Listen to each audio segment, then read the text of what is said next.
Hello everybody, hope you're doing okay. Welcome to a field near Brook in Surrey. This is probably about the biggest grass area I know that won't attract too many people. It's actually a polo field and there's sort of public footpaths that run to the edge of it. So I thought I'd just creep on and have a quick chat. So it's really hot today in the UK. It was about 35 early on in the car coming here. We've come to the Dog and Pheasant in Brook. So Mrs G's there testing out the local beers and stuff already. I actually picked up today a new pair of Nike shoes, always an exciting thing. And a bit of a different one today. We've actually got a sandal here, the Air Deschutz. Now I had a sandal about 10-15 years ago and I left them out one night in Thailand along with some other running shoes, and one of the local dogs promptly ran off with them, never to be seen again. Can you imagine if I'd left out my alpha flies and my next percent? You'll be livid, wouldn't you? You're about £1,000 down for this dog. Anyway, so about 15-20 years on, I've seen that these have, I think it's sort of similar, they've come back into stock on the Nike website. These were £67, so I ordered myself a pair. And I actually ordered a UK 13, which is what I normally take, and they actually sent me a US 13.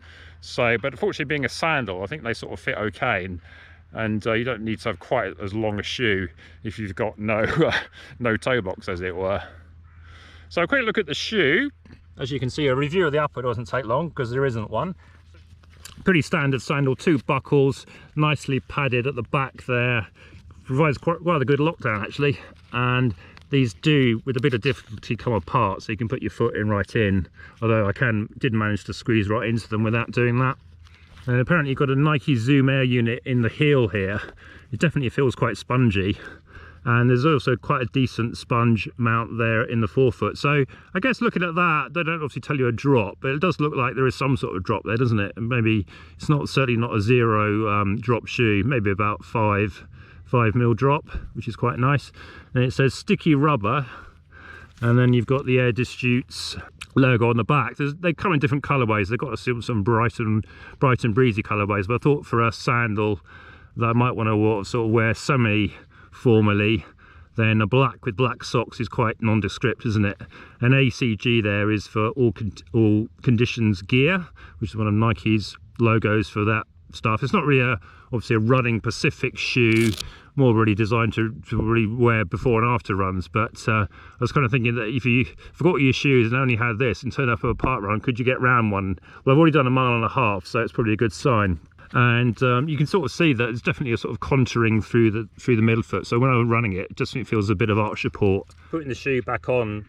Normally I'd take the UK 13, as I said, in running shoes, but by mistake they came through as a UK 12, US 13, and you can see they actually do run true to size, because the UK 12 is advertised as 31 centimetre length, and I actually measured it and it is 31 centimetres basically. My feet actually comes in at 30.2, so it's pretty much exact. So a bit of a crime to fashion. I thought I had to wear some socks just to do, I've done a 1.5 mile run from the pub to here just to sort of see how they feel. I didn't want to get sort of caked in blisters, not being used to my running in these sort of shoes, and also my feet are pretty bad, full of black toenails and all sorts of grimy stuff, so maybe not the ideal thing to show on a YouTube video. Right, so we're giving these all conditions gear sandals, these Air Deschutz, a bit of a test, and we found some all conditions. I'm on a nice little trail at the moment, not too bad actually. And here's the terrain we're running on. Okay, so we're now on the grass of the polo field, and it's pretty nice actually running these sandals. Feels quite sort of relaxing, just sort of taking it fairly easy. It's quite uphill this way into the wind, but I'm certainly feeling a nice bit of Nike Air padding underneath my heels and midfoot, and the toes aren't rubbing as usual, which is nice. Bit heavier than you might think. They're about 370 grams, but kind of everything.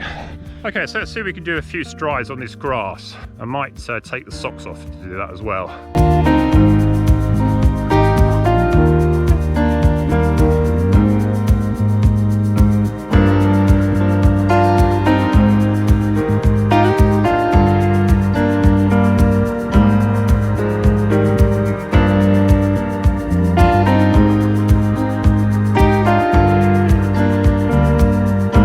Okay, they feel quite nice actually, just running on the grass with these. Not sure how far you would want to go with them, but certainly to do an easy 5k, more than good enough. In fact, I've got to run 1.5 miles back, so I've already done 1.9 miles just running here with a few strides. So I think by the time I wrap this run up, Been here 4 miles, a nice sort of semi-easy down, a very warm evening. It was almost too warm for me to do anything specific today. Such a nice evening to come out. I'm not going to get too many more of these probably in the summer. Anyway, hope you found that interesting and look forward to seeing the next one. Okay, bye.